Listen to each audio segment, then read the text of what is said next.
Shall I introduce myself first? Because I'm the man. Ladies first. It's not that funny. Hi, I'm Jules, and this is for the FionaDobson.com website. And I'm Lenny. And we are talking today about a little bit of a challenge that some members face, and we've seen in a fairly live situation on our WhatsApp group, as we've seen something play out there. The WhatsApp group's very interesting because you see a lot of people in their daily lives as cross-dressers and as gender fluid, moving through various challenges. Now, recently one, and I'm not going to use a name here, but certainly the people in the WhatsApp group know exactly who I'm referring to, a very, very popular member of our WhatsApp group recently was found out. Now, in this instance, somebody mistakenly opened an Amazon package, I think, or possibly some other online ordering package, and it turned out that they contained it contained some cross-dressing something.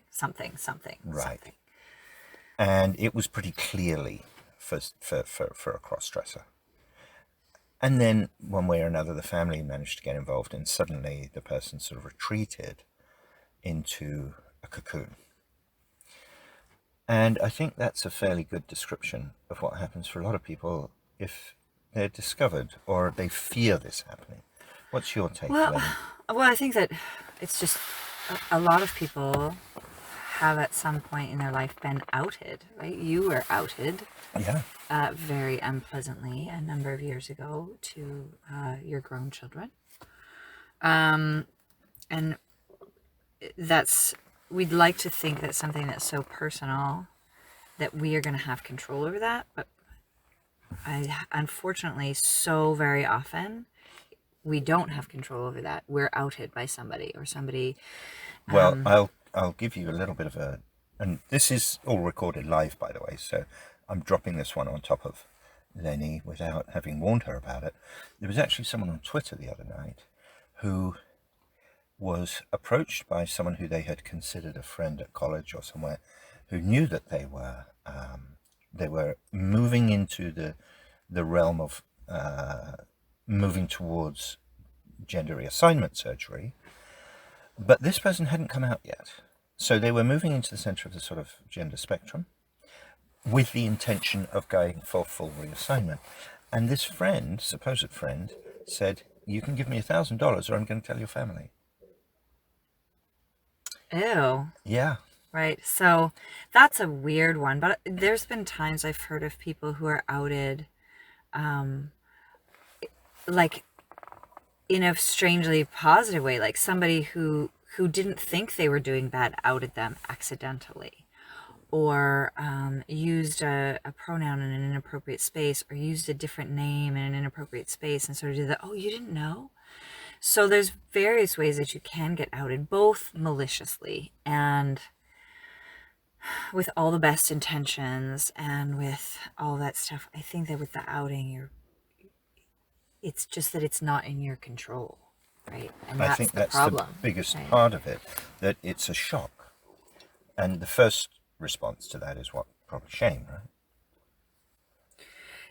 Yeah. And there's the fear of being ostracized. Yeah. Well, and that fear is very real. Like it Absolutely. is very real. A friend of mine in college came out as gay to his family, and he ended up at the bar I was working at a few hours later, just devastated because he was completely ostracized by his family. They were Well, I just, think they the were like, hope and it depends how one assesses one's family and how good one's judgment is with it. But the hope is that people are going to understand and therefore accept. but the fear, which is what keeps most of us in the closet, is that they won't. Now that here's the interesting thing is that that story I just said about my friend in college, he came to the bar, he was devastated, and I just sort of held him and said, well, that's why they call it family, dear. Like, Now, you're there was a new referring there to family. the LGBTQ community. Yeah. But this is it, is that we all, whether we're coming out as trans or genderqueer, or at that time I was coming out as queer. That's it. We need to find our new family. We all find our tribe. And I think that happens through incidents, through chance, sometimes through people looking, and sometimes by people stumbling across things like Fiona Dobson and the WhatsApp group. That's been incredibly Yeah. supportive. But It also takes work, just like any yeah, relationship takes work, right? well, in a larger city, there's usually one or two drag clubs, drag bars, and in a sense they're a point to coalesce. They are a place to coalesce, but we all know that the city can be as lonely as any Absolutely. outback, right? Yeah. So it is a matter of finding your tribe, and it being in a city or being in a rural area, finding your tribe is still finding your tribe, right? There are freaks and geeks and the queers. I mean, we're everywhere. It's just Right. finding them and finding that supportive family. I think But I've the coming out. been very fortunate in that I happen to like a particular bar. There happens to be a strong LGBTQ community around it. And what I'm now finding from time to time is that I can get into conversation with someone who totally understands where I'm at. Yeah, And through the because Fiona they've Dobson liked group, it. for sure. Yeah. And it's a really interesting experience because sometimes you find assistance from the last place you expected. But I think really with this whole business of being outed or accidentally being outed, or even just an unfortunate situation can happen, my own perspective is that if one has a plan around that, it certainly helps. Now something's beeping in the background, so I'm going to pause for just 1 second. All right, there we go. So what I was saying is it's good to have a plan around this. Well, I think that the plan, I mean, you can, best laid plans, still go sideways. Yeah, but what I mean is, if, for instance, one finds oneself outed, then the family or whoever's closest is going to turn around and say, what's all this about? Or not. Yeah, this is the weird thing. You don't know how they're going to react. I mean, when I Oh, came my out, kids were just fantastic. right, and you were scared. You were shaking. You were so frightened. Like right now, like in hindsight, but at the time, you were freaking out. Yes, I was, and I think the main reason for that was that I was unprepared. Yeah. I really literally did not have a sort of a statement that Right. would make this okay. But the other thing is that sometimes it goes the opposite. Like in that case, your kids were like, yeah, whatever, Dad. That's cool. In my case, when I came out to my family as queer, my mom was like, pretty much like, yeah, are you the last to know? Oh, you didn't know that? I knew it. Anyway, let's have dinner. That's very reminiscent of me dating someone and saying to my brother, my God, I just found out Sally's a lesbian. And apparently I was the last person to figure it out. See, it's she was dating you. That's kind of... Exactly. I mean, I think it was a diversion for her. There you go. But yeah. going back to how can one prepare, and I've often said this, and I think we have different approaches to this, but my take is if you can communicate it in using language which is acceptable and understandable to the person. So, for example, moving into a more gender fluid space and embracing a few of the more sensitive aspects of your personality, that sounds very different to I want to wear my mummy's panties and wear a sissy skirt down the street with 7-inch heels. So, saying one is going to generate one set of reactions, and saying the other, saying you're moving into a slightly more sensitive place in your personality and you're embracing a few more, perhaps using the word feminine, perhaps embracing a few more feminine feelings and the more feminine aspect of who you are, using that language rather than the language of, I wouldn't say confrontation, but certainly shock. That's less likely to be well received. So if someone were to discover a parcel and open it up and say, oh my God, are you some sort of tranny? My response would be to say, well, I'm actually enjoying exploring a slightly more fluid aspect of my gender and more feminine. I think that if that will work for you, that's great. I think that in every person it's different. I mean, honestly, what I could absolutely see is that if somebody said that to me, I'd be like, "So you're a fucking tranny." Like, like you don't know their family. You don't like. Everybody has to deal with their own relationships in their own way, and sometimes that like, oh, I'm doing this like slow, but slow movement might be very. Sometimes you just want to rip the Band-Aid off. Well, that's right. In your case, I think you were somewhat forced to. You were raised in a small town. By the time you went to university, it was pretty clear where this was going. And this is definitely an aspect of this. You were coming out lesbian. There were some pretty defined lines.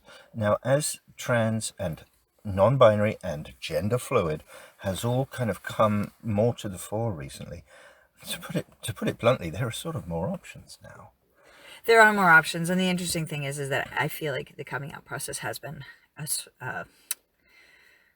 it is a process because yeah, I came out as lesbian, but at that time I didn't have the option to be anything else. You're either straight or you're lesbian or you're ostracized by Right. both, right? But I think So that was, also, back in the day. But I think that that's it, is you need to gauge, like you've got really specific thoughts about how to come out to a family. And I'm kind of like, only each individual person is an expert on their family and they can do it well, you're absolutely badly and they can do right. it well. But the other thing is whether you do it badly or well, in a weird way, it needs to not be about, it's not about them. It's about you having taking the control of your own discovery yourself. Meaning that instead of waiting for the possibly inevitable outing that is outside of your control, i.e., somebody finds something of yours, or somebody runs across something, or a friend of a friend says something to the wrong person in a small town, and all of a sudden you're outed. Instead of waiting for that, at what point do you feel strong enough to say, no, I'm not going to wait to get outed. I'm going to out myself, even though this is difficult, and it's going to be really difficult for the people around me. It's going to be difficult for myself. At what point do I take control of my own outing? Good, bad, or indifferent? It's, I did it my way. At what point are you going to take control of your own outing? Or wait for someone, or wait to be outed? That's a really interesting way to look at it. And I mean, you've certainly heard some nasty stories, and one doesn't have to look too far around it So to find the successful and less successful ways of outing, at some being background, I outed. was a bartender for 15 years at a gay bar in a small town. So I've heard a lot of coming out stories. I think one of the A questions lot. one has to ask is, what does one want the conversation to be the following day? So, for example, if you say, okay, well, I'm adopting this slightly more feminine, or I'm adopting a more sensitive approach to my life, the following day's conversations may look like one thing, probably much the same as they always have. Now, if on the other hand you say, I'm very much interested in reassignment of gender, well, the following day's conversations are going to be very different in that instance. Now, of course, everybody's story is different, and everybody experiencing the sort of non-binary world is experiencing it in a somewhat different way. But there might be things one can plan a little bit. There is some things that one can plan, but the other thing too on that, I'm a big advocate for, come out, wherever you are, whatever, fly your freak flag high. This is But unreserved honesty. right. Very dangerous thing. Very dangerous thing. But the other thing is that the recognition that we're both sitting in a place of economic freedom. Right. We're both sitting in a place of Very liberal city. not dependence right at the Absolutely. moment. Neither one of us have dependence at this moment in our homes. There's a whole lot of things that we're coming at from a very privileged perspective. Yeah, There are people who I would say who coming out would be dangerous to their physical self. absolutely. There are people that would be afraid of being homeless. This particular person who I mentioned earlier on Twitter was an African American, moving definitely towards gender reassignment. That was clearly where they wanted to go. Now, African American and trans really is a very difficult place to start from. I think it depends on where you're at, but yeah, it's so. This is the thing: is that every person just needs to assess where they're at and where the people are around them. Like if you're going to be if you're in a dangerous place, clearly there's a very good reason for staying closeted. Yeah. There would also be a very good reason to recognize that and to try to build as much of a support network as you can in case things do go sideways, right? Find that supportive group, find the support group, find the trans social services available to you in the next closest city. Find find those things that is going to keep you safe emotionally and physically in those instances. That brings me to the next sort of point, which is it's a bit of a tragic one, and it can seem a bit of a stereotype, but there's no question about it. It's common for a reason, and that is the situation where someone who's trans does decide to come out, and then they find the support from their family falls away, and they basically have to move. Now, we've seen situations where someone who's trans has moved to the big city and left their small town family behind, maybe on the other side of Canada or wherever, and they've literally come to start a new life. And of course that brings with it financial hardships and one or two other things. Although ultimately there is a community which grows and they move forward from there, but it's at one hell of a price. Now that sort of stereotype view of the young trans boy who leaves his family behind or is rejected by his family and comes to another big city, and it's loaded with risk, obviously, but they then start to build their life up. We've seen that a few times, right? Yeah, and there's good stories about that, and there's some sad stories around that, but I think that now there is that support, and I'm just going to keep going back to, it's finding your tribe. It's finding your new family. It's like my friend who came out, 30 years ago, sitting at that bar with me. Okay, not 30 years ago. I said, now we're family. Is you find the new family. Now, 20 years later, and my friend who, that first horrible story where he was rejected by his family, he has now, over the years, subsequent years, has made a relationship, a very good relationship with his family again. That's it took some time. It's a tough journey. It was a tough journey, but it was a tough journey for everybody. And he's close with his family again. And he's close with all of his nieces and nephews, and he has a relationship there, and it's lovely and it's beautiful. And he's actually quite a well-known storyteller. That's wonderful. Yeah. Well, I know that if I came out to my father, he would drop dead on the spot and have a heart attack, which has its advantages. But it's probably not something I should set up as a goal. Right. Now, that comes to almost another thing, and that is how out is out. For instance, I mean, obviously my grandparents are long dead, but if one was slightly younger and beginning to come out, how badly does Granny need to know that you really want to wear spandex, leggings, and false boobs? How bad does Granny and Granddad need to know that? And does it change their life? Does it serve them in any way? And if you only see them at Christmas, for example? There is that. How much does Granny need to know? Like, Granny probably doesn't need to know. How much does it mean to you that Granny knows? Like, if you're super duper close to Granny and you want this person to truly know who you are deep inside, then it matters. Of course, there is an irony here, which I just have to throw in. And that is, I probably didn't realize it at the time, but I learned a little bit about lesbianism from my grandmother, and rather than the other friend. way around. And her special friend, exactly. Mm-hmm. So, all of these things, we can say certain opinions, but when one actually starts taking into account circumstances everybody's journey is different. And Everybody's journey is different, but it is about finding the support network so that whatever journey you've got.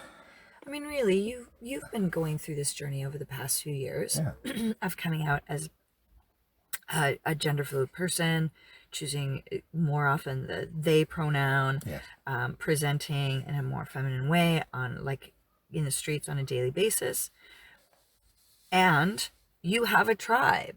Absolutely. And now when if I walk into the junction, someone's as likely to welcome me as Jules. Right. As but by my 5 or other 6 name. years ago, you did not. I would not have been seen dead there because of my own preconceptions, which was the first thing I had to get over. Right. So you found a support network that could support you in some difficult times, that could hold your hand when you were outed to your kids and go, it'll be fine, it'll be fine, you're going to be fine. Like, which is hard to stay focused on when what you think of is, oh my God, my dad's going to see some pictures of me on Instagram or whatever that mechanism of being outed might be. I think the first thing to be aware of is that if it ever happens, of course you're going to face a degree of shock. Well, yeah, but there's also an aspect of, look, once it's done, it is done. And I think there's a big thing to be saying that this is not, like, not to sound super selfish, but this journey is not theirs. It's yours. Absolutely. So whether it's your kids or whether it's your parents or whether it's your siblings or your coworkers, you're not living their life. You're not responsible for how they feel. Like, you can't fix them. Right. You can't adjust their wiring. What you can do is try to live the best life you can live.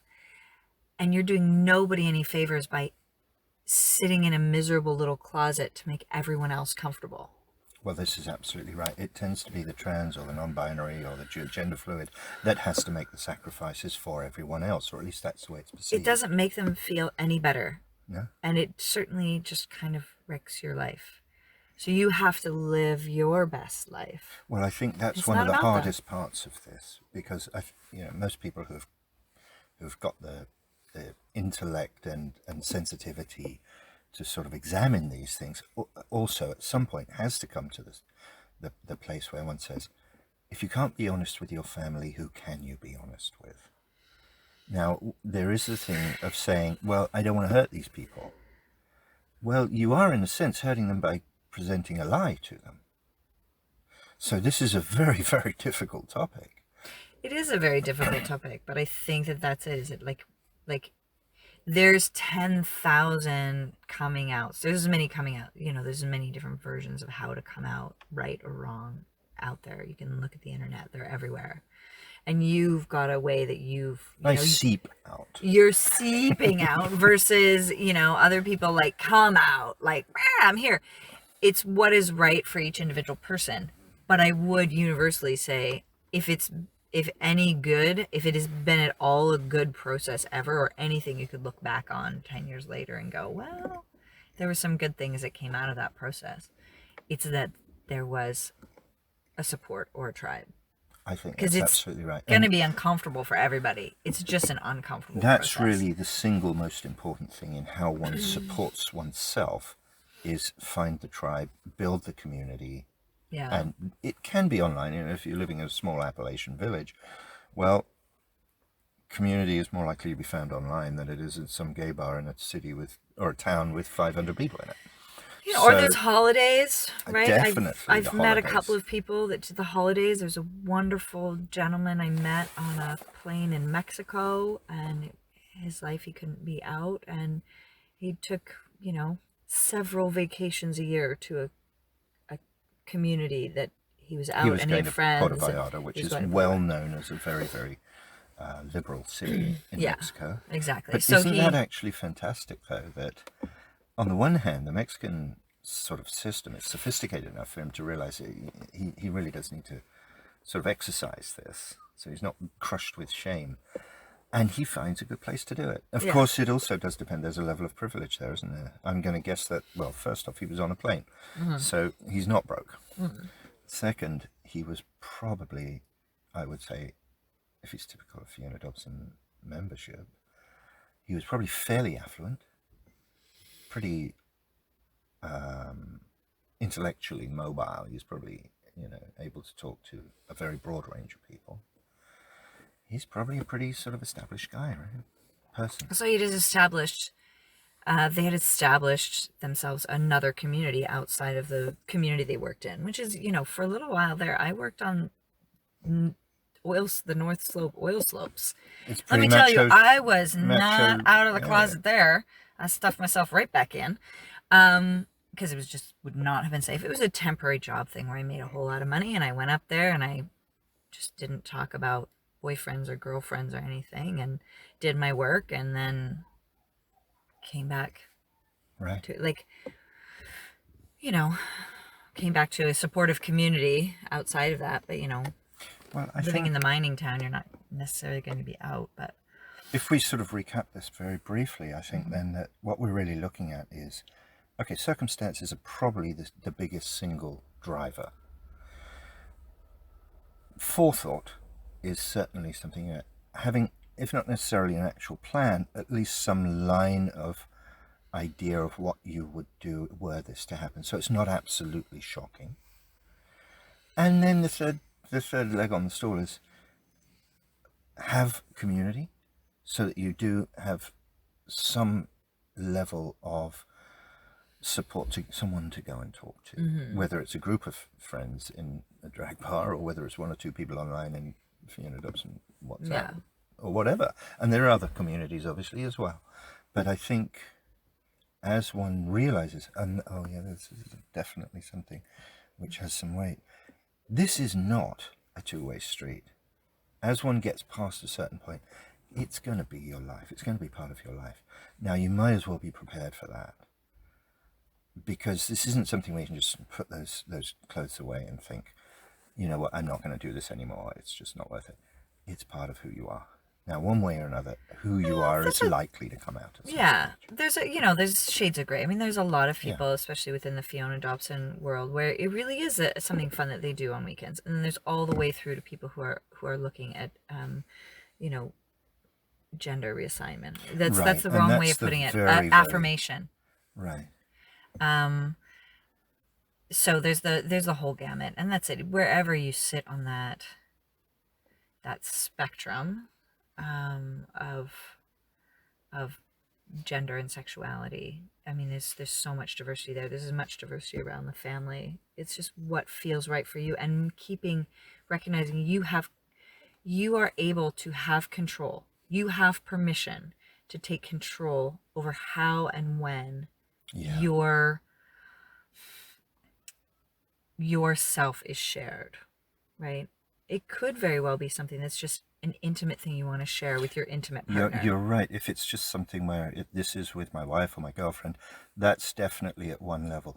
There is another, there is a sort of an incremental advancement. But that can be as much of a fear and anxiety inducing coming out to that one intimate and special person as coming out to the entire world. Absolutely. Right? That one intimate person, that's probably harder than coming out to the people at work. The person who serves us coffee when we go for our morning exercise, they see me with lipstick every day. It doesn't really matter to me very much, because we're not sort of invested in that particular person. Right. But to come out to someone, for instance, in family, your brother, whole different story. Right. So we can't. So even those very tiny, those more intimate, more secret, less public coming out, the stakes can be so very high there. Yeah. Right. So I wouldn't want to seem like that wasn't. Have you come across people who literally never come out?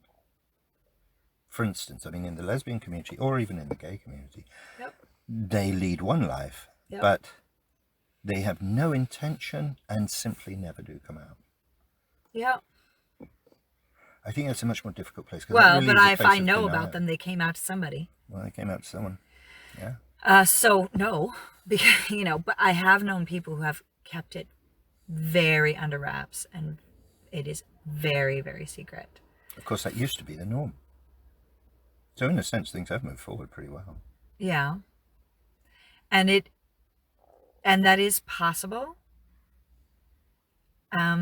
The one or two people that I have known who have managed that have done so with such a heavy personal price.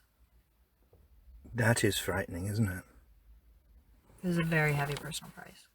Well, with that, I think we'll wrap it up. Yeah. On that happy note. On that happy note, yes, there's a difficult personal price if one hides it forever.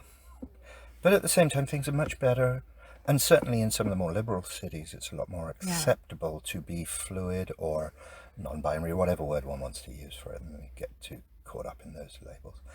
But I do like to think that generally people are more educated and more accepting today than the once they were. Now that disappears very, very quickly once you get out of the major cities. Oh, wow. Oh. But it's still surprising. Certain communities, yeah. Yeah. Yeah. Still surprising. And one thing I'd say before we wrap this up completely is I was amazed and surprised by how accepting actually my kids have been. So we can be really surprised by the reactions. Yeah. As well as shocked. Yeah. It's a positive and it's a negative. My sister's at the time she was going through a very Christian phase. And when I came out of the closet, her reaction was I was sure she was just going to have a cow about it. I think your sister has a cow about most things. I know, exactly. But you know what she said? She goes, "You always have to be weird, don't you?" And that was it. Move to Portland. Next, I'm going to move to Portland.